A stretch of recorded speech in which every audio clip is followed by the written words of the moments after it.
कि दरअसल दोनों तरफ से दलीलें क्या रखी गई थी, सुप्रीम कोर्ट के सामने क्या क्या तर्क रखे गए थे, इस 370 को हटाए जाने के फैसले के खिलाफ याचिकाकर्ता की तरफ से दलील क्या थी। देखिए, एक अस्थायी प्रावधान है जो स्थायी हो गया, यह याचिकाकर्ता की तरफ से कहा गया था। साथ ही केंद्र सरकार की तरफ से कहा गया कि किसी भी कानून का उल्लंघन इसमें नहीं किया गया है।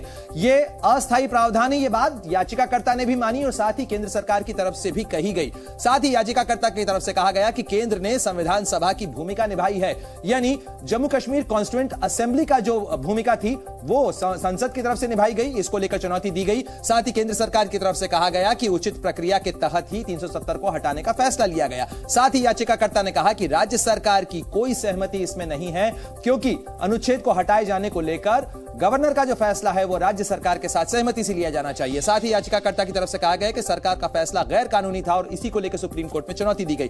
साथ ही केंद्र सरकार ने कहा कि संविधान में जनमत संग्रह का जिक्र नहीं है, यानी जनमत संग्रह का कोई प्रावधान नहीं है, इसलिए उसका तर्क नहीं दिया जाना चाहिए।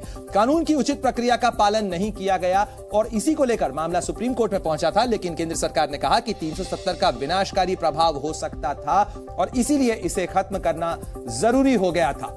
अनुच्छेद 370 हटाए जाने को लेकर कांग्रेस नेता रविंद्र शर्मा ने क्या कहा, उन्होंने कहा कि लोग सुप्रीम कोर्ट से बहुत उम्मीद कर रहे हैं और हमें विश्वास है कि सुप्रीम कोर्ट संविधान और लोगों की भावनाओं को सही ढंग से बनाए रखेगा।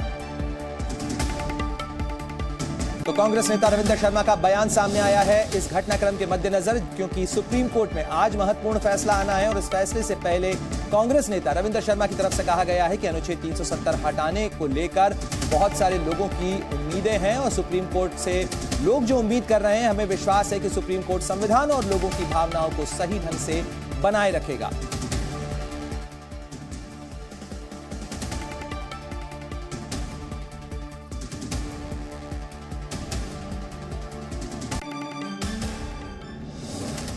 तो देखिए, अलग अलग तर्क दिए गए हैं सुप्रीम कोर्ट के अंदर और सितंबर में यह फैसला सुरक्षित रखा गया था।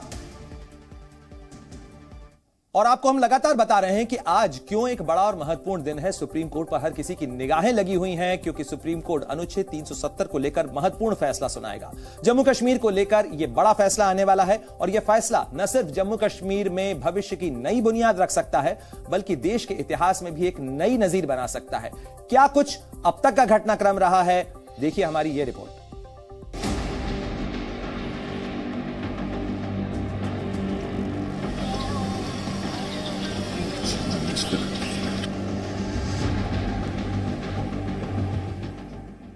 एक बड़ा फैसला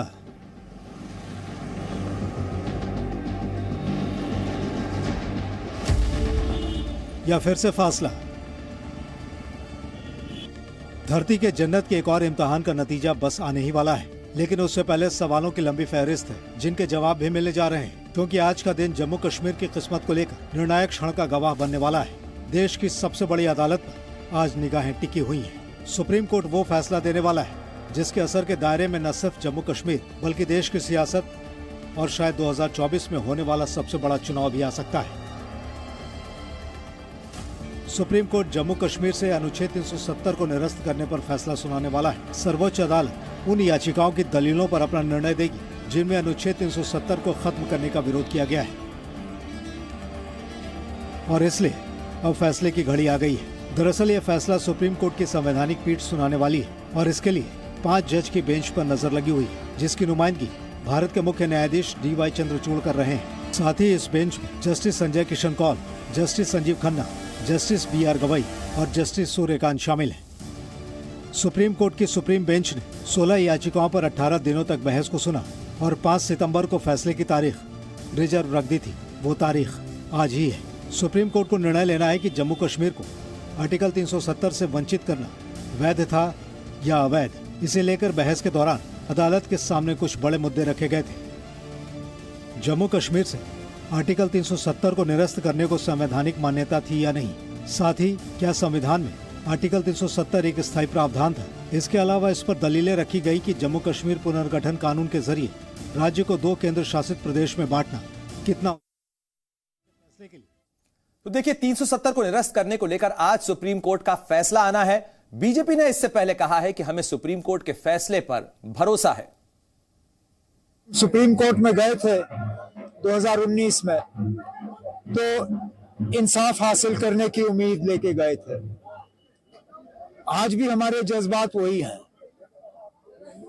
हमें बेसब्री से इस दिन का इंतजार था। ऑनरेबल चीफ जस्टिस और उनके साथ 4 ऑनरेबल जजेस जो हैं वो अपना फैसला सुनाएंगे और हम इंसाफ की उम्मीद लिए बैठे हैं। उसमें जो हमारा हक, एक्सक्लूसिव हक था, उससे हमें महरूम रखा गया है। उसका इंतज़ार हमें 4 साल से ज़्यादा से है उसका।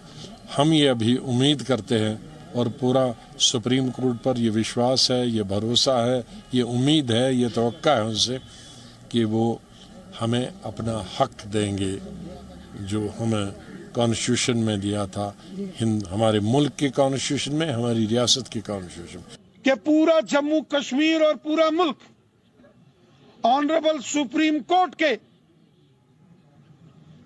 फैसले का दिल से एहतराम करेगा, क्योंकि हमारे मुल्क का कानून सबसे बड़ा है। हमारे मुल्क की अदालतों में सियासी हस्तक्षेप, पॉलिटिकल इंटरफेरेंस नहीं होता है। तो आपने सुना कि क्या कुछ कहा जा रहा है अलग अलग पार्टियों की तरफ से, अलग अलग पक्षों की दलील क्या है, तर्क क्या है।